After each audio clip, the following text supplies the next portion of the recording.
এই যে শুনেন, দাঁড়ান, আপনি কি করেন টিকিট নিয়ে?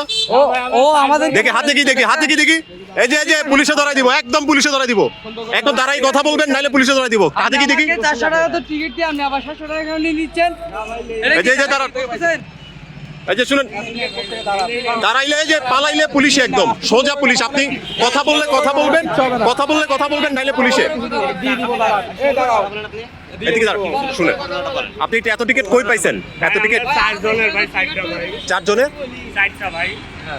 কই দেখান, টিকিট ওনার হাতে দেন। 4 জনের ভাই, 4টা, আরেকজনের 4 জন। আপনি ওনার সাথে কেন টানা ইচ্ছা করতেছিলেন? না আমাকে 400 টাকা তুই বলি 700 টাকা নিতে ভাই আছে। কেন না ভাই, এটা বলি দেখছেন কাজ করবার পকেট থেকে টাকা কোথায় পাইছো? 4 জনের 4টা ভাই। কোন 4 জন? আপনি এখানে ব্ল্যাকে সেল করতেছেন আপনারা টিকিট এগুলো? কোন 4 জন দেখান তো, কোন 4 জনের? তুই তো আসো, ওখানে একজন কই ওদিক গেছে। দাঁড়ান, এই জায়গায় দাঁড়ান।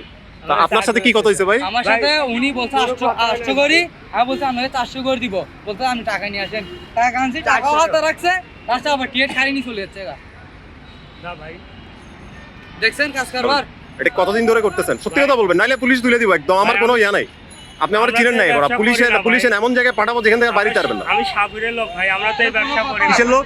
আমরা সাবুরের লোক বাইরে ভাই, আমরা তো এই ব্যবসা করিও না ভাই। খেলা দেখতে এটা আরো বাড়েন না, সিরেঙ্গে খবর করি ফেলাই, খেলা দেখতে আইছিলাম ভাই। এত দামে বিক্রি করছো কেন তোমার? খবর করি ফেলাই ভাই আরেকজন ভাই, দেখেন না এখানে 4টা দামের টাকা আছে। চারটাই তো দিয়েছে, তুমি 100 টাকা দামের টাকা 16 টাকা আছে। 100 টাকা না, আমরা তো ভাই। আমি বেলাক করি না ভাই, আমরা সাবুরের লোক বাইরে। আমি ভাই, আপনার উস্তাদ কে? আমার উস্তাদ নাই, সিন্ডিকেটার কে আছে? কেউ নাই। আমরা তো জীবনে এটি দেখবো নাই খেলা ভাই। খেলা দেখতে চাইছিলাম, আমি বেশ সফল ভাই। করবে না জীবনে এরকম অস্থিতিশীল করবে মানুষ এত দূর দূর থেকে আইসা। হ্যাঁ, কাজটা ভালো, মোবাইল দাবি করে কি করবো? আপনি আমাদের টিকিটের ন্যায্য মূল্যটা নেন। চলে যাচ্ছ, টিকিটের যে মূল্য সেটা নেবেন, সেটাই নয় টিকিট দিবেন আর করবেন এটা। শুরু করছে এখানে আর করবেন এই কাজ আর করবেন। হ্যাঁ 80 টাকা, 1400 টাকা দিয়ে দেন। 1400 টাকা দাও। 1400 টাকা দিয়ে দেন। দেখেন 1400 পয়সা লিস্ট করবে। ধরেন আপনাকে যে পুলিশে আপনাকে যে পুলিশে ধরাই দিচ্ছিল এটা কিন্তু অনেক বেশি। খেলা দেখতে এখনো যায় নাই ভাই, যাওয়ার চিন্তা ছিল। আমরা এখানে আসছি, টিকিট কাউন্টারে তো টিকিট নাই, কিন্তু ব্ল্যাকে টিকিট একটা করে 900 টাকা করে বিক্রি করতেছে, 200 টাকার টিকিট।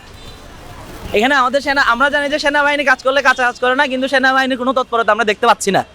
একটা ব্ল্যাকের টিকিট আমরা পাচ্ছি যে 200 টাকার টিকিট 900 টাকা করে।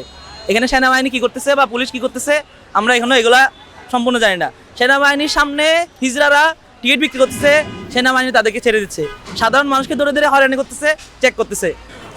সকাল 6টা বাজে এখানে আসছি। আর এখানে যে টিকিটের যে ঊর্ধ্ববর্তী যে রাস্তায় যে জ্যাম বা আর হচ্ছে যে বড় সিরিয়াল, আর হচ্ছে যে আমরা টিকিট কাউন্টারে সকাল থেকে আমরা দাঁড়ানোতে আছি। এর মধ্যে হচ্ছে আপনার হিজড়ারা আপনার হচ্ছে অবৈধ ব্ল্যাকি যারা কাজ করে তারা অবৈধভাবে আপনার টিকিটগুলো আমরা নিয়ে যাচ্ছে, আপনার হিজড়ার মাধ্যমে বা যে কোনো মাধ্যমে নিয়ে যাচ্ছে আমরা।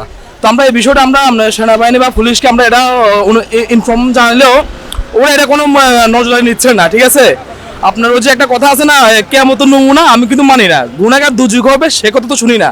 গুন্ডা ফান্ডা হারামখোর যারা দিন দুপুরে অবৈধ কাজ করে তারাই দুনিয়া।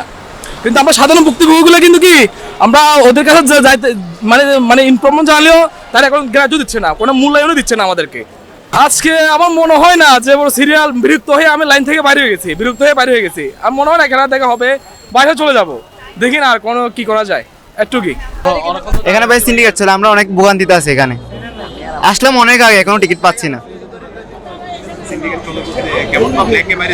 হ্যাঁ ব্ল্যাকে ওই দেখো ওইখানে একটা 1200 টাকা টিকিট বেচছে একদম গেট নাম্বার 1-এ। তো আমরা কি করতাম আর?